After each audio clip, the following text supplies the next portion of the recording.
имаме интересен гостин со кој ќе разговараме на темата спорт. Тој веќе ни е во студиото, се работи за балканскиот првак во кикбокс, и тоа не е еднаш, туку два пати, а тоа е Роберт Костовски од Неготина. Роберт, здраво, добро ни дојде во утро. Здраво, Данче. Како си? Па, супер. Со оглед на тоа дека си ни прв пат еве во утро и прв пат си во емисија во живо, ја имаме таа чест да бидеш дел од утро и да малце подетелно разговараме со тебе околу твојата кариера кога станува збор за кикбоксот. Ајде вака, за почеток, од кога се занимаваме со кикбокс? Со кикбокс доста време веќе. Може да кажам цел мој живот. Од мали нозе сум у сала, ме влече спортот, супер се чувствувам кога тренирам. Добро. Во кој клуб тренираш? Гладиатор Неготина. Значи во матичниот клуб, Да, и се уште си тука и го представуваш матичниот клуб. Добро, тешко ли е да се биде кикбоксер? Нема лесен спорт, сепак би кажал. Нема лесен спорт, треба да дадеш максимум од тебе да стигнеш добри резултати. Не е лесно пат до врвот, тоа секој еден спортист го знае. Бара многу пожртвуваност. Многу. Колку пати на ден тренираш? Па, додека нема надпревари, по 3-4 пати у недела тренираме, али кога станува збор за надпревари, испод 2 тренинзи не треба да си на ден. Значи дневно по 2 тренинзи. Да, Како сигурно. издржуваш? Фаќаш рутина некако на тренинг, ставаш, тоа ти е целта, ставаш наутро, правиш кардио тренинг, дома, храна, искрена, спремаш, други работи средуваш, вечерта ти е тоа план немаш после тренинг. Спиеш одма за да можеш наредниот ден да бидеш пак спремен. Значи нема ноќен живот, сакаш да кажеш? Не, кога има надпревар не. Така, значи мора да се биде професионалец во тоа што го работиш. Кажа долго време. Ајде да те вратам сега на почетоците, како што кажав. Од кога започна така да се качуваш повисоко во скалилата на тој спорт? Па, после 2018 година дојде нов председател на кикбокс, Дејан Урко, што стварно го подигна нивото на нашиот спорт. Обезбедува средства, не носе на надпревари, пат, смештај. На припреми исто? На припреми, да.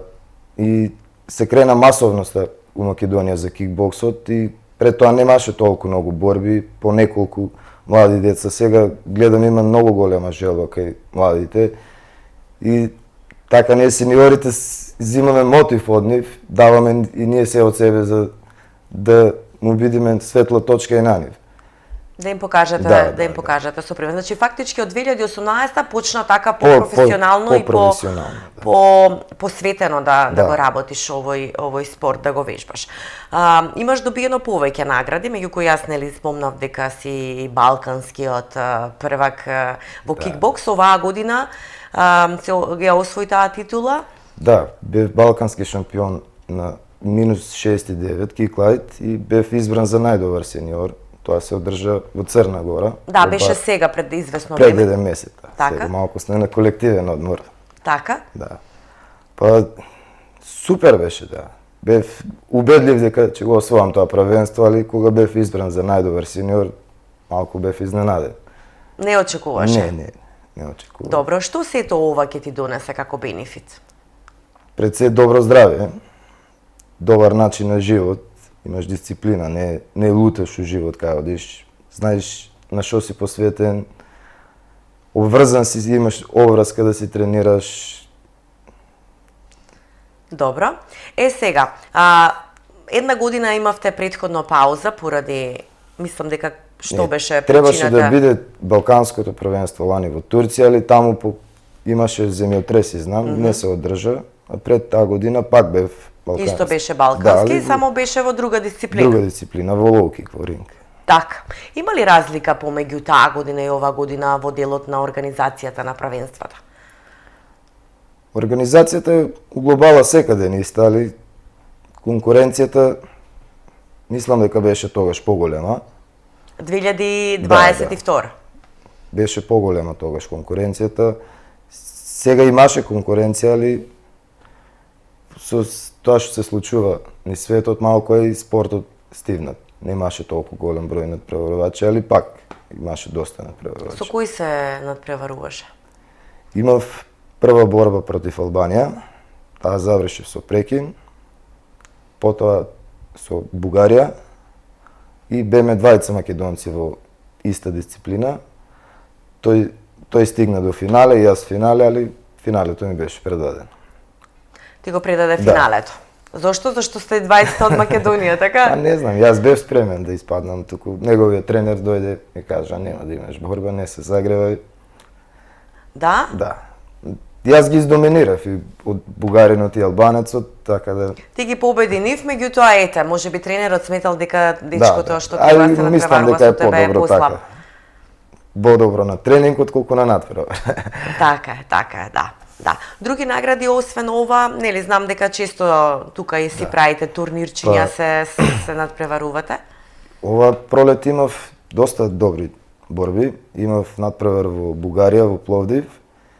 Имав 2 победи против двајца бугари и изгубив во финалето од светскиот шампион од Израел. Беше тесна борба, али светски шампион е светски шампион. Ама сепак е тоа едно искуство да, за тебе. Да, тебе. со такви борци да работиш е баш добро за нас. Знаеме што да се поправиме, на кај да одиме. Пред тоа имавме пак европски куп во Сараево беше. Таму издвоив победа против Босанец.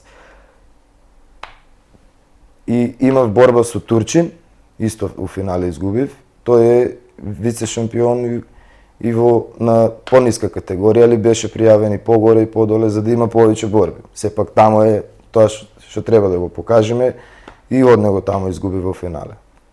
Так. Тука на Балкан се тие некои го држам нивото, али за светски европски треба мислам поголема жртва. Тоа сакав да те прашам, како ти се плановите? Ќе одиме ли на европско, на светско? Да, има ноември, почеток на ноември, точно 4 месеци до тогаш. Сега малку побев лабав овој месец после балканското.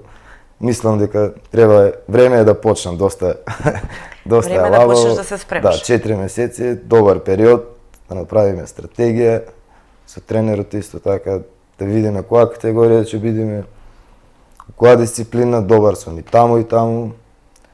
Треба да се одлучиш само каде. Да. И која категорија. Тоа е пред се најтешкото кај нас. Да. Па добро, кога работиш повеќе дисциплини е секогаш тоа така, меѓутоа колку што се сеќавам, ние често се гледаме и во сала скоро секој ден. Мислам дека тренираше и борење еден период. Борење ми е мене прв спорт, прва љубов. Добро.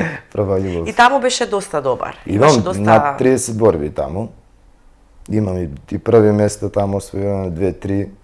Али бев на еден тим добар, дока 2015-16, сеќаш деца код деца, сите тренираат, поголемите не доаѓаат на тренинг, помали од нас и кој се запиша настрана да учи, тимот се распадна и полека и клубот го симна нивото. Сега има пак нови млади дечки, али треба работа секој ден, со 3 пати во неделя, со 5 тренинзи не се постигнува резултат.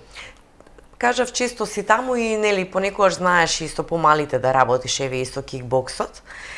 Кажи ми, има ли интерес кај децава? Те прашуваат ли вака кога ќе разберат дека си првак, да речеме балкански, како јас да дојдам до ова, ќе тренираш ли со мене? Има ли интерес кај младите?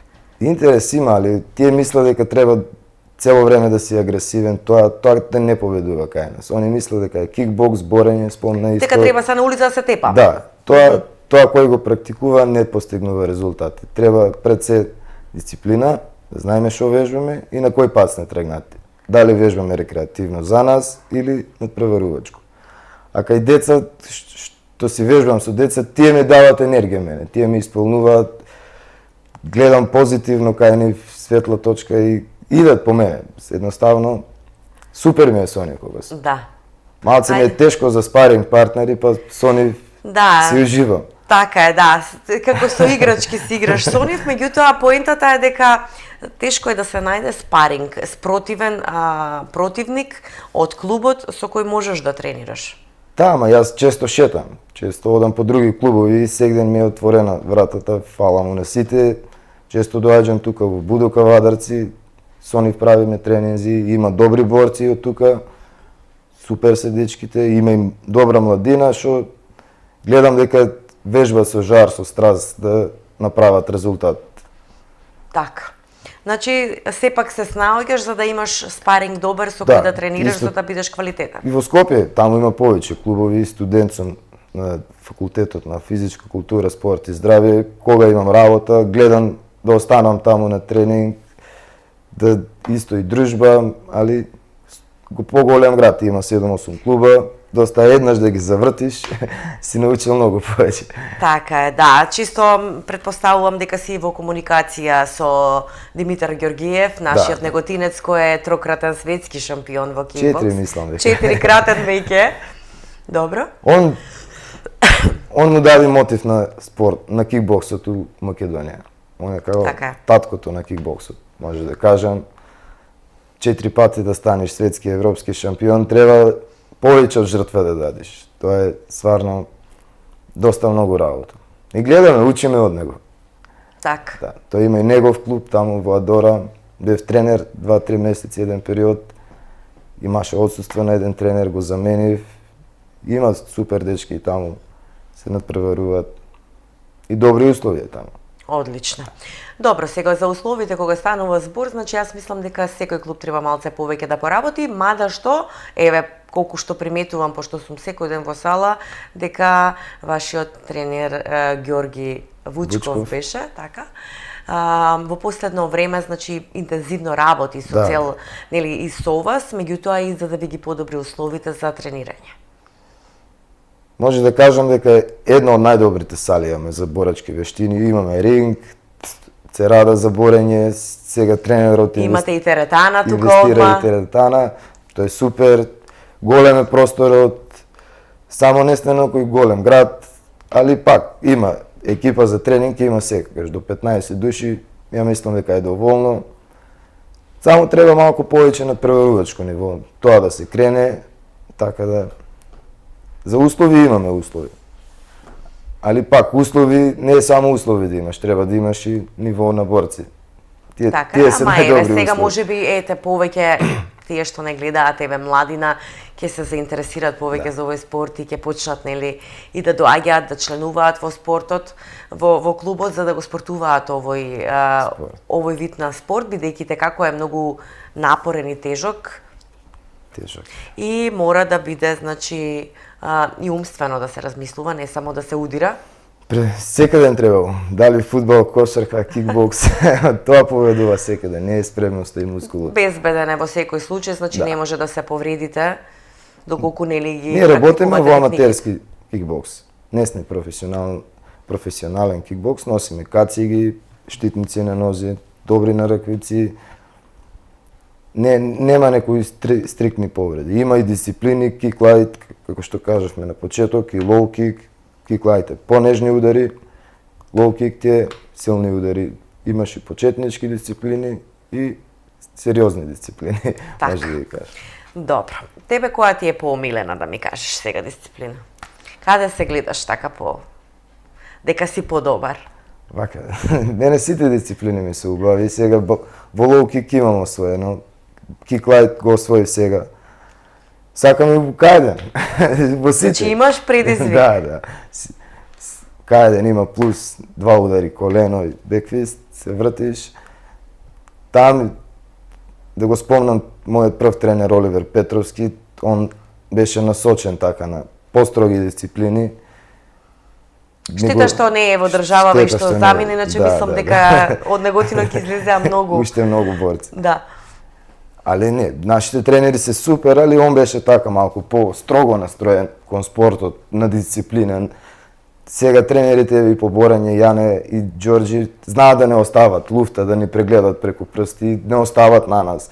Али кај него немаше така. Оливер не. Или си тука, или оди. Да, или ќе те биде, или нема да те биде. Така е, еден поздрав, еве, можеби ќе има прилика да го гледа разговоров. Така да, Јас ти благодарам што беше дел од утро, што еве ја запознавме јавноста кој е Роберт Костовски, што тој прави и што тој освоил до сега. Ти посакувам многу успеси понатаму, сигурна сум дека ќе ги имаш, бидејќи знам колку работиш на себе и колку си посветен. Па здравје Боже, се гледаме тука повторно во студио со новата титула. Европска титула. Европска, да.